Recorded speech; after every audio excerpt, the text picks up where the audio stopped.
Well, hello everybody. Thank you so much for joining me. I am super excited to be here with you for the Cookie-a-thon 2023. So my name is Annette Conrad and I'm the owner and lead creative and your virtual guide from Edible Impressions. And I'm broadcasting from Milwaukee, Wisconsin. So thank you again for being here. I could not be more delighted than to be one of the selected instructors for this year's event.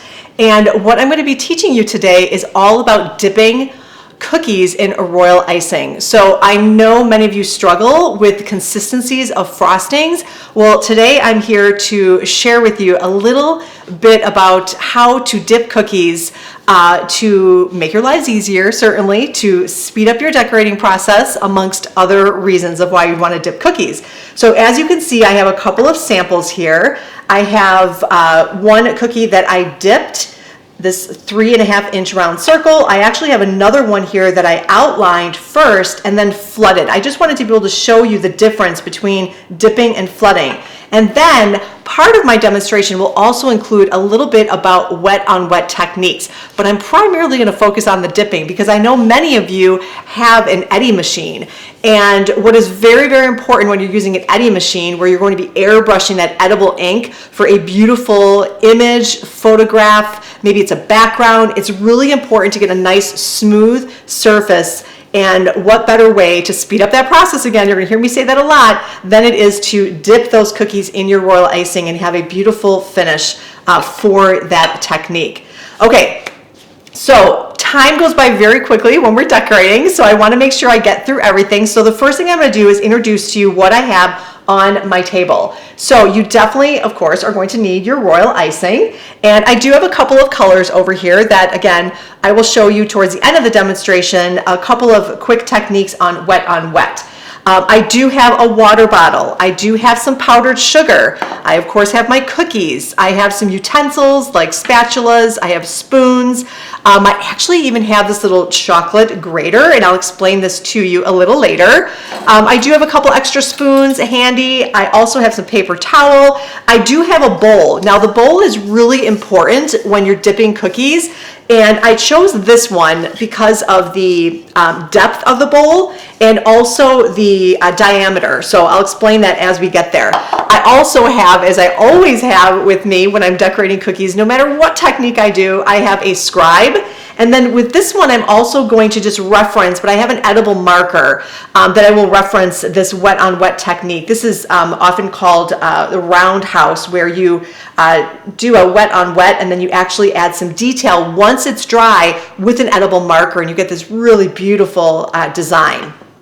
And this one I can't wait to show you. This is a really cool technique. I'm going to show you a little bit later on. But let's get started with the dipping.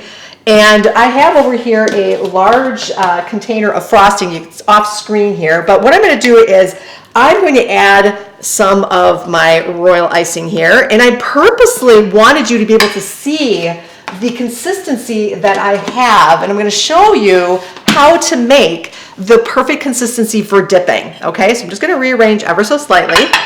I've got lots of cookies here to dip to show you.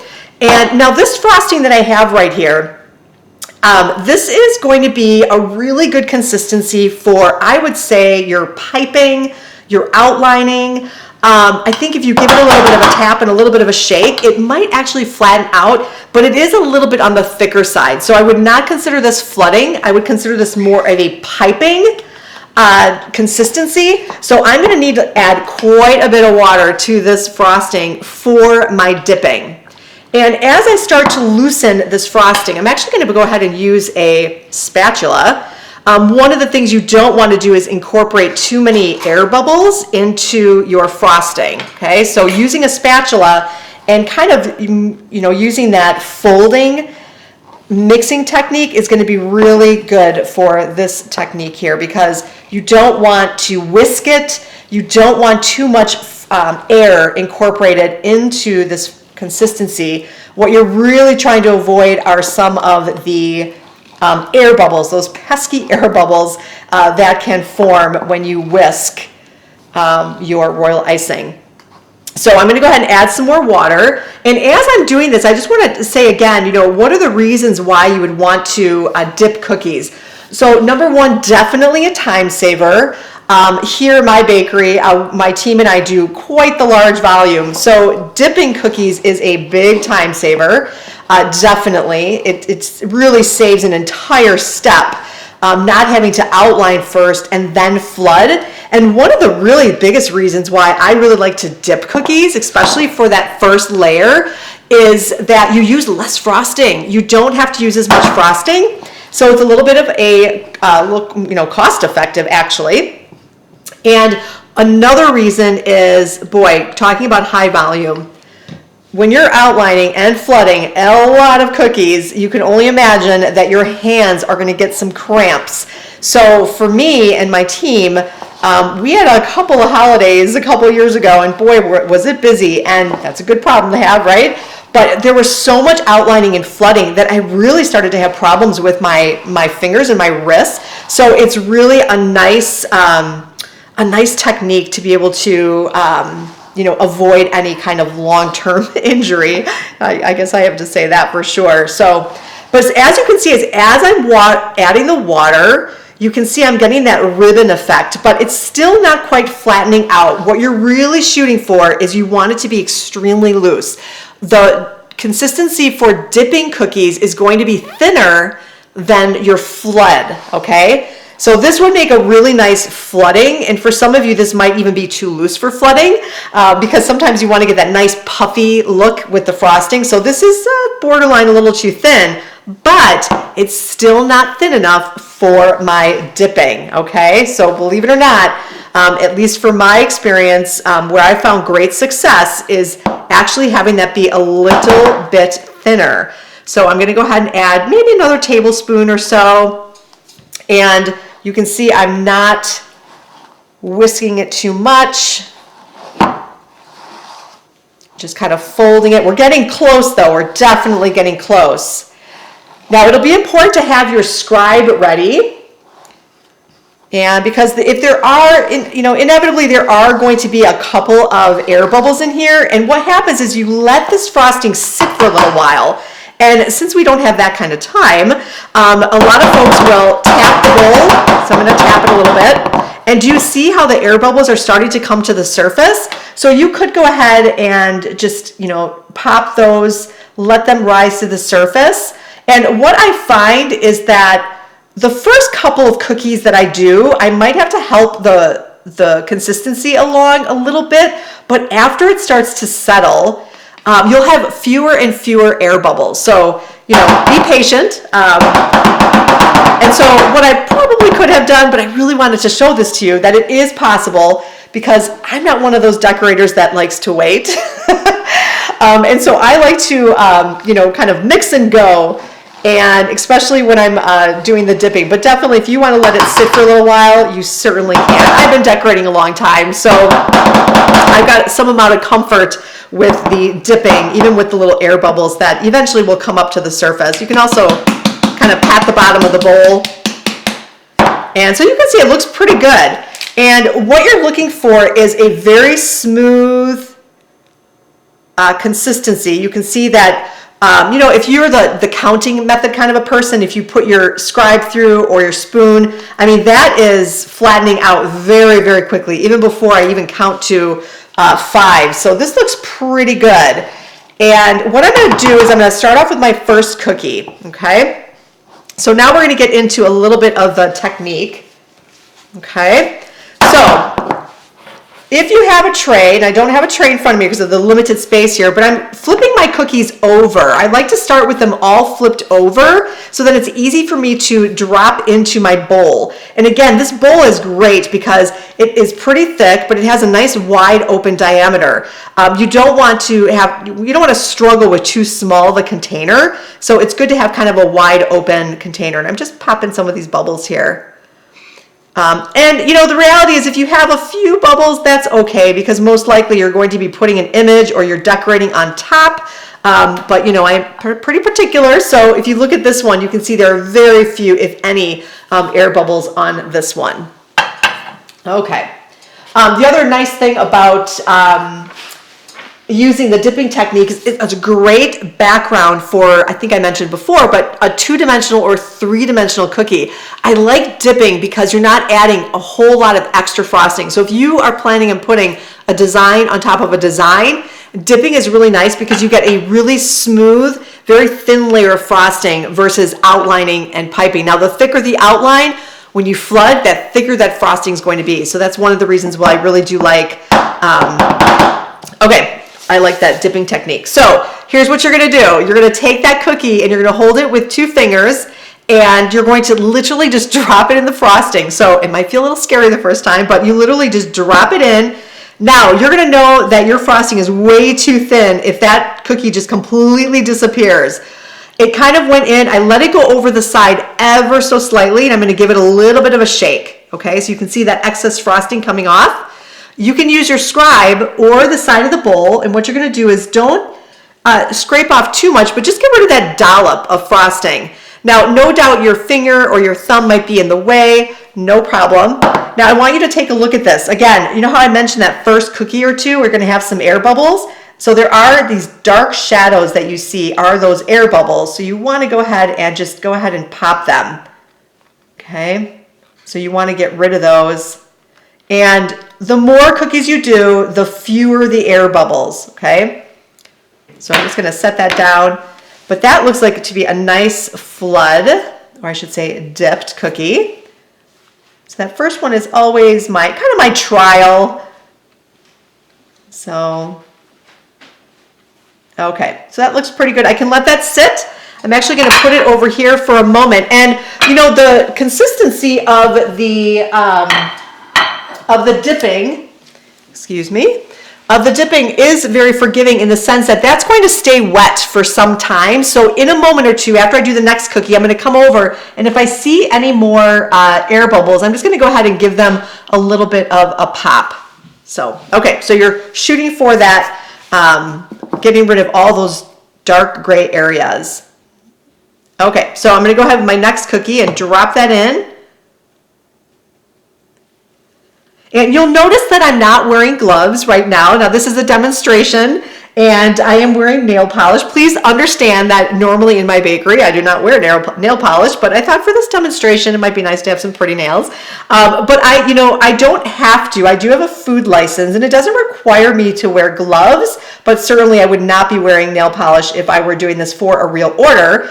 But just to let you know, if you are a glove wearer, it's kind of tricky to do the dipping with the gloves. It can kind of get in the way. So when I dip a large volume order, I actually tend to not wear gloves.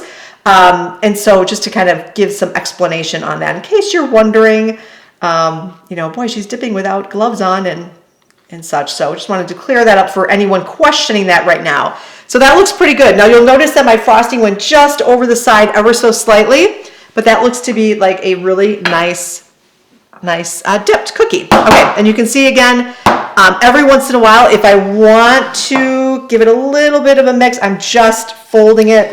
This will help relieve those air bubbles. Give it a little tap. So you can see now with my third cookie, and I like to, it's kind of my signature. I kind of like to throw it. It's kind of funny, but I think it helps to pop some of those air bubbles. So I'm going to go ahead and flip that, but look at that. This is the third cookie now, and I barely see any air bubbles. So they're just about all gone. So that means the frosting is settling. Those air bubbles are coming to the top, and that is just a beautiful piped or dipped cookie right there. Just beautiful. So I have a tray over here that I'm putting them on. You want to put them, of course, on a flat surface. You're going to want to let these dry overnight, okay? You could speed dry them by putting them in a dehydrator or using an oscillating fan. I prefer to let them dry overnight so they are completely dry before I would go ahead and use my airbrushing machine. But, depending on what you are putting on top, sometimes you can get away with just having a little bit of a crust on top. Okay, so then I have a couple of these small cookies. So these are 2.5 inches. So of course it works with all different size cookies, of course. And somebody asked me one time, can you do this on odd shaped cookies or cookies that have a hole in the center? You know, absolutely. I mean, the possibilities are endless. I mean, what I will say is that you just need to be a little careful if, let's say you have a heart and the center is cut out, so it might be a little fragile. So when you're holding the cookie, just be very careful not to put too much pressure. But look at that beautiful flood. I keep saying flood. That dipped cookie. All right. So I'm going to go ahead and dip another one here. So again, giving it a little bit of a shake. Just want that excess to come off. I'm using that scribe. And I'm just wiping the side off ever so slightly. So popping some of those air bubbles. So that looks great. So again, what you're doing is you're starting with the consistency. You're going to need to thin it out. And it's a good thing to let it sit. Like I mentioned before, you can tap it if you want those air bubbles to come out. You want to pull that cookie. If you notice how I'm pulling that cookie straight up out of the bowl, and I'm giving it a shake, okay? And that little dollop in the center there, you want to make sure you take that dollop off, and then it's going to settle on its own. If it is going over the side, then your frosting is a little bit too thin. So then that's when you can add some of that powdered sugar, okay, to thicken it up again. So don't think that you ruined your frosting if all of a sudden your frosting is going over the side. You do not need to start all over. Just get yourself a little powdered sugar, and you can go ahead and get the right consistency for yourself. Okay, we'll do a couple more here since I have a couple more cookies.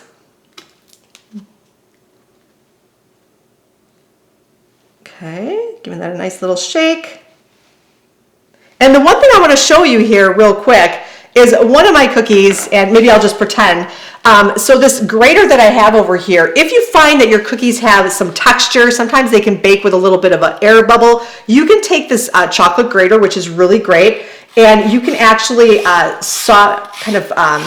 give it a little bit of a scrape, because then what you're doing is you're getting a nice smooth surface. So that's really important when you're dipping, is you don't want any bumps on your cookies. So that little grater is a very handy little tool that you might want to use. And then you can always use your scribe. If it does by chance go over the side ever so slightly, you can just use your scribe to kind of brush around the edges. Okay, so those look, I think, really great. I'm very happy with those. And the other thing I want to, here's a pro tip for you. The other thing is I would recommend, these cookies are 3/8 of an inch thick. So it's a nice thickness. Our cookies are sugar cookies with vanilla royal icing. And any thinner though, I would be a little careful just when, again, you're handling them, because you don't want them to break or snap. So I think a 3/8 of an inch works really well. The other thing is you want to make sure that your cookies are completely cooled before you are dipping cookies too, because again, they're going to be kind of fragile. All right. And then you do want to avoid stirring too often because again, you're going to be incorporating too many bubbles in that frosting. So, but this looks great. And again, the more you use it, I think the better it becomes. And, but yeah, I think those look really, really great. Okay, so now before we move on to the wet on wet technique, I just want to wrap up with a couple of troubleshooting tips and tricks when it comes to dipping cookies. So the first thing is, if you're finding that your frosting is going over the side, it is definitely your cue that your frosting is a little bit too loose. So go ahead and gradually add some powdered sugar. And the other tip that I can share with you is if your frosting has too many air bubbles, you might be mixing it on too high of a speed, and you might be using your whisk. So my advice is, when you make that frosting initially, always go slow and steady. Use the paddle and mix it on a very slow and steady speed, okay? So slow and steady is your friend. If you whisk it at a high speed, you're just incorporating too much air into that mixture. And the final thing is, if you do have air bubbles when you're creating your dipping consistency, just use that tapping the bowl method. It always works, especially when you're in a hurry. Or better yet, let that bowl sit, ideally for at least 20 to 30 minutes with a wet paper towel over the top. That wet paper towel is going to keep that frosting moist, and over time, those air bubbles will come to the surface. So as you notice, when I was dipping, the first few cookies had some air bubbles. If you let that frosting sit, that really is the best strategy. your cookies are going to look fantastic right from the start. Okay, so now let's dive into the wet on wet decorating technique. So I've got two wonderful cookies here that I want to show you how to decorate using a wet on wet. And basically what wet on wet is you have the consistency of the frosting of all of your colors is going to be the same. So when I put my finger over the top of this cookie, it's very, very smooth. There's absolutely no texture, because what's happening is that frosting, the colors of frosting are blending right into that white. So I'm going to show you two techniques here. So I do have frosting already prepared in my icing bags. It is going to be somewhat of a loose frosting, not going to be as loose as dipping, okay? So a little bit thicker. Dipping consistency might be a little bit too loose for your flooding, or what I call the wet on wet. So you can see just from this quick demonstration of my teal, this is what you're looking for. You want to be able to tap that bowl in about 5 taps. You're going to notice that those, you can see that it just really flattens out really nicely. So this is a really good consistency for your flooding and or a wet on wet technique. This would be a little bit too thick for the dipping. Okay, so just to kind of give you a little bit of a visual. Okay, so what I'm going to do with this first one, I'll show you this technique here. And what I did is I outlined it with white, I flooded it with white, and then I used my various colors here to make this really pretty garden scene here. So I'm going to take a little bit thicker white, so my outlining or piping, and I'm just going to go ahead and give this a quick pipe around the edge here, just to create that barrier so my frosting won't go over the side. And what I like to do is when I flood my cookies, I like to start on the outside, working my way in. And then as you can see, I'm not overlapping. I'm just giving it a good squeeze. And as I work in towards the center, definitely don't want to overfill this. So I'm going to use my scribe here rather than continue to fill. I'm going to go ahead and just use that scribe to push that frosting around. Now with your wet on wet technique, you do not want to wait any amount of time for the next layer of frosting. So I'm going to go ahead right away and take my purple, a couple of dollops here. And now it's just really fun, kind of free-form decorating. And I was actually inspired by this design here from a scrapbook page, actually, that I had. And I took bits and pieces from a couple of different scrapbook pages. So I'm just going to go ahead and make a couple of floral designs here. And you see me pinching the bag. The reason I do that is royal icing, as you all know, dries pretty quickly in the air. So I like to always get a nice smooth start to my piping bags. Do one more flower over here. Just filling that in. And the other thing to keep in mind with this wet on wet technique is the frosting is pretty loose. So it is going to take some amount of time to dry. I do like to let my wet on wet decorating technique cookies dry overnight. You can speed dry them with a fan or use a dehydrator, but really the best thing, at least in my experience, is to let them dry overnight so they are completely dry before you were to add that additional design technique with the edible marker. So this of course is too wet. I would let this dry overnight, and then what I would do then is take that marker and add my detail the next day when I know that that cookie is completely dry, so I can put pressure on it, just to kind of give you an idea. So really, really beautiful. You can see that black edible marker just really makes that design pop. Okay, so that is the first one I wanted to show you. And this one is really cool. You can see I've got a couple of strips of paper towels. You're probably wondering, why do I have paper towel here? But I'm going to go ahead and outline this cookie as well. I'm also going to flood it with my white, just so you can see really up close and personal here what I'm doing. So these colors are really going to pop off this cookie. So I have to say this design was inspired by pour painting. If you've ever seen pour painting, it's a really cool technique. And so I just wanted to try it on a cookie to see how that would work. And so what I'm going to do here is just use my scribe to fill in all those little gaps. Again, you don't want to wait any amount of time. You want to move right into your design. So I'm going to make just a big flower. I'm going to use my different colors. I don't have to worry about my lines being too straight because I'm going to be disturbing these lines here momentarily. Using little pieces of paper towel. I definitely want to get some of that blue in there. I love this teal color. It's so pretty. All right, and maybe I'll add, let's add one more dollop of red right in the center there. Okay, and here's another sample. So I did this one earlier, but what I'm going to do now is take my strips of paper towel and I'm going to start on the outside of the flower and work my way in. And what you're going to do is let that paper towel just touch the cookie, just the edge of it, and you're going to pull in towards the center. And you can use the paper towel a couple of times, but as soon as it starts to get a little bit too saturated, so I would say maybe 3 times, get yourself another piece. I'm turning the cookie as I work. I'm pulling it into the center.